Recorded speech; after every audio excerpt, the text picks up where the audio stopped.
Hey everybody, welcome back to my channel. My name's Christina and today we're smearing stuff on my face. Today we are doing the e.l.f. Flawless Finish Foundation. This guy.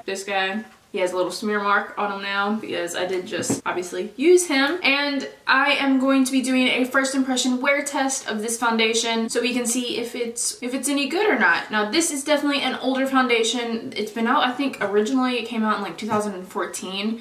So this is by no means a new release in any way. But I just want to see if this is a good, affordable foundation, and it's nice to kind of resurface older stuff. So I'm going to get into specs of this foundation real quick. So again, this is the Flawless Finish foundation, and mine is in the color Natural, but it says on the box previously Porcelain, but on the bottle, on the bottom, it says Porcelain, so Porcelain Natural is the color. I'm not really sure what they're doing with their colors, but it is the lightest color offered that I've seen. Correct me if I'm wrong down below if there is a lighter shade, but I do believe this is the lightest shade they have. This is a cruelty-free and vegan product, so if you are cruelty-free and you like using vegan products, then this is definitely a good option, especially because it is very affordable. It is $6. I got mine on Shop Hush, which I've talked about a few times on my channel now. I know you could probably get it off Ulta and e.l.f.'s website, obviously. This is apparently e.l.f.'s best-selling foundation according to their website. So apparently a lot of people do like this foundation, so that is one of the reasons why I was really excited to try this today. This is also a oil-free formula. It has SPF of 15 and it apparently has a semi-matte finish. It doesn't claim to be a long-wearing foundation by any means. It doesn't claim to be full coverage. So we were testing it out. It really didn't say much about the finish. I'm pretty sure it said light to medium, and I agree with that one so far. We will see how this foundation does. So if you're interested in how this applies and wears throughout the day, then definitely just keep on watching. Alright guys, I am here. I'm looking disheveled. As you guys know, we're getting into this e.l.f. foundation, and I'm ready to smear this all over my face. So the bottle is, I'm pretty sure this is glass. This is either glass or really nice acrylic. And mine is in the color Porcelain or Natural. On the box it says Natural, previously Porcelain, but on the bottom of my bottle it says Porcelain. It has a nice pump on it. It just feels nice. Now I'm really worried this is the lightest shade available and it looks like it's probably going to be too dark. Now I am going to be doing what I usually do, which is apply it with a brush and apply it with a sponge on varying sides. And on one side I'm going to use primer. This is my J.One Jelly pack. I use this a lot and it just seems to work with everything. I think I'm going to go ahead and put the primer on this side. Okay, now that I have my primer on, I'm going to zoom you guys in. So I'm not sure if I have high hopes for this foundation or not. I'm not quite sure. I've seen so many mixed reviews on it. I'm going to start with the primed side, and I think I'm going to use a sponge. And this is the L'Oreal sponge. I've raved about this, but apparently they've changed this foundation sponge. And that's why a lot of people don't like it now, which really bums me out. This was the original one that I bought. It still looks really good, so I'm really happy that like I still have it, but apparently the ones that are out in the store right now are not like this one. And I don't know why you have to change a good thing. L'Oreal. I'm going to take this. Usually I like to use a palette, but I don't know where any of my... Why is it so hard to pump? Alright, well that is one pump. That was a little difficult. It has more like a thick moussey type texture. And it seems to be going on with the sponge really nice. And I'd say as of right now, it's light to medium coverage. I can still see a lot of my acne scars right in there, but it is covering up my redness really nice. And it feels nice on the skin. It doesn't feel heavy. And again, it has that nice moussey texture. And it seems to be blending with the sponge really beautifully. It's not too dark. We'll see when it dries down. If it darkens a little, it is a little off, a little slightly too dark. So I'd probably mix this with either a foundation lightener, which I have videos on, or with the lighter foundation. It seems to be going on my dry patches on my forehead really nice. So this is with one half of my face done and obviously the other half of my face not done. Can y'all see a difference? Can y'all see it? I feel like it definitely looks more even and the redness is toned down. I think it has a nice sheen to it, and I still think it's more of a light to medium coverage. I don't think this is full coverage. I I'm hesitating even calling it medium coverage. It's more light, I think. So if you don't have a lot to cover up, I think it'll be okay. This side is my better side than this side. I have a lot of post-acne marks that are really red on this side. So we'll see if they cover these two guys up, because that's really the worst things on my face at the moment. So on this side, this is unprimed. On this side, I'm going to go in with this brush. I love this brush. The little container for it is really dirty.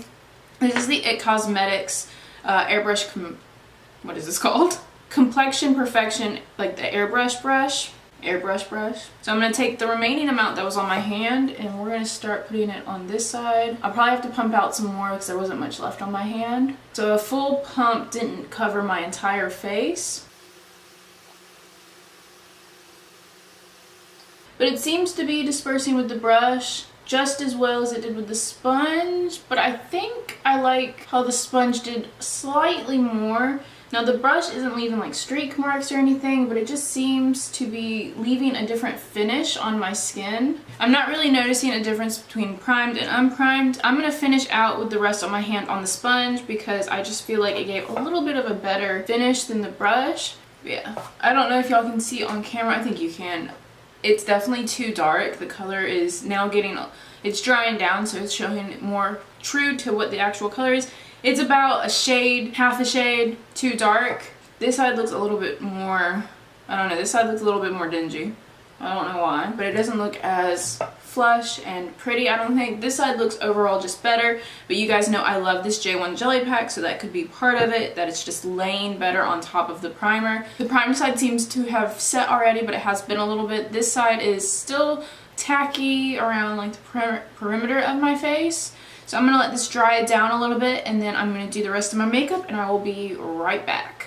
Alright guys, so I am back. Obviously all of my makeup is on now. If you're interested in anything that is on my face, I will have everything listed in the description bar. But this is what the foundation is looking like now. I think everything went on top of the foundation beautifully. I did put some of my concealer down further to try and balance my color out. Overall, right now, the foundation is looking really good. I completely forgot to put on lipstick, but oh well. I think everything laid on top really, really nice. I'm getting a little bit of cakiness around my nose. I'll zoom you guys in just a second so you can see that. But everywhere else, I think right now I'm looking pretty good. All of my product looks nice on top. But I will go ahead and zoom you guys in so y'all can see more of what is going on, and I can talk about it a little bit more in depth. So now that I have you guys in a little closer, on this side of my nose, I don't know if you guys can see it, I think you probably can. It's getting a little cakey just around my nostril area. This was the side that I applied with the brush. This is the sponge and primed side,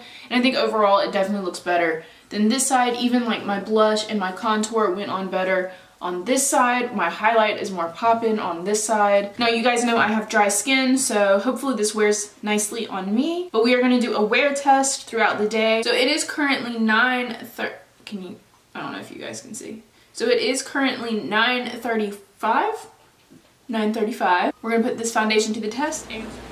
Alright guys, so I am here for my first check-in. It is 12:39, and this is what my face is looking like. I actually think it's looking really good right now. I'm getting a little shiny around my nostril area, but I think overall everywhere else it's looking real good. It's not like emphasizing texture or anything. This is the unprimed side, and I think it looks okay. This is the primed side. I think this one looks just a tiny bit better, and I like this side a little bit more. But overall, I think they're wearing pretty similar. It's looking good everywhere, minus the tiny bit of oiliness I'm getting around the nose. Yeah, I just wanted to check in and show you guys this is what it looks like after just a few hours of wear, and I will keep doing what I'm doing, and I will check in with you guys at the end of the night. Bye. Alright guys, well this is my final check-in. It is 5:43. I've had this on for 8 hours, and as you guys can see, I'm looking a little shiny. Which you guys know I have dry skin, so it is a little weird to see how shiny I am. It really doesn't feel oily or anything, but it definitely has a nice overall dew. It's a little weird seeing that on my skin. It really doesn't feel greasy though. It doesn't feel heavy or anything. I think overall it's just looking a little shiny, which I didn't even set this with powder, and I didn't set it with a setting spray. So I feel like if I did those things, that could prevent it. I think on the primed side, it's a little less shiny, but not too much. I think both are close, about equal, but I still think it looks really good. It's shiny, but it's not breaking down at all. I am still a little cakey around my nose, but I'm really not looking bad anywhere. It's not really faded anywhere or getting patchy or breaking down on my face any, so I think overall it's looking pretty good. I'm gonna zoom you guys back in so we can see a little closer, and then I will just wrap up the video. So now that you guys are a little closer, I think you can see it is a little cakey and really shiny around my nose, but overall on my cheek it still looks like it's about a medium coverage. Even on this side, it's not quite covering up these blemishes down here, but this morning it didn't really cover them completely anyways, so I think overall it's not really looking too much different. The only major thing that I can see even being close up is the shine, but again, it really doesn't feel heavy, it doesn't feel oily. Maybe like the slightest oil comes off on my hand when I touch, but nothing that really bothers me. Again, I have dry skin, so like, I'm okay with that. A little do never hurt anyone with dry skin. So overall right now I'm pretty impressed with this foundation. This is 8 hours of wear, which is what I would normally wear my foundations for. Around like the 9-hour mark, I usually like to take my makeup off anyways, and I'm really impressed with it. Again, this is an affordable foundation. It was only $6, so this might be a really good option if you're balling on a budget.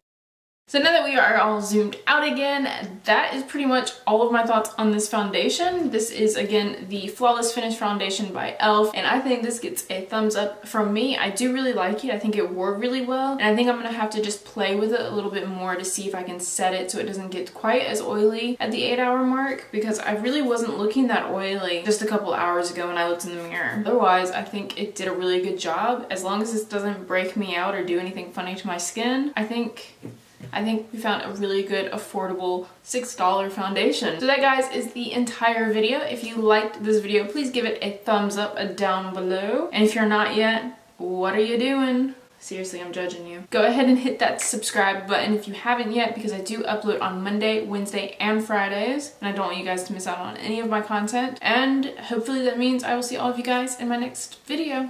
Bye!